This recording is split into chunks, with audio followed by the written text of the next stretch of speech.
जब जब छुआला बेहसुर बुराई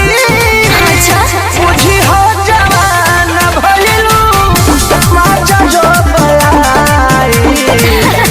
जब जब छुआला पगला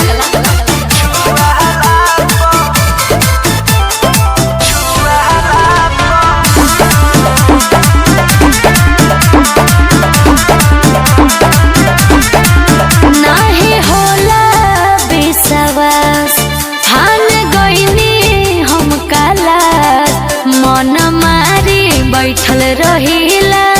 कब होई गाड़ी पास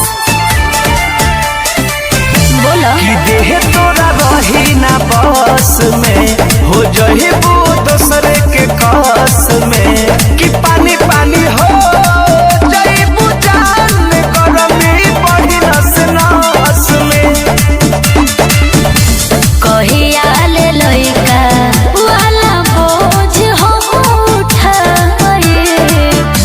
जब जब छुआला बेहसुर बुराई बुझी हो जवान भइलू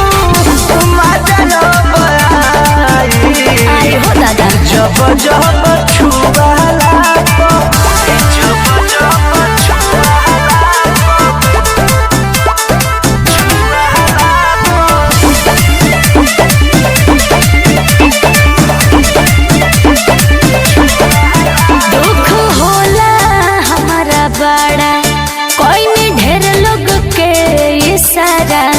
अभी केहू नहीं फसल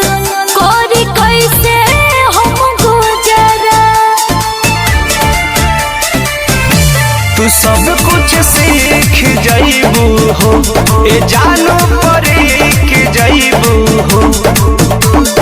मिल के छोटन मनी से तनी कुछ सीख जाइबू हो परमुध के प्यार हमारा कबले भेटाई सुना जब जब छुआ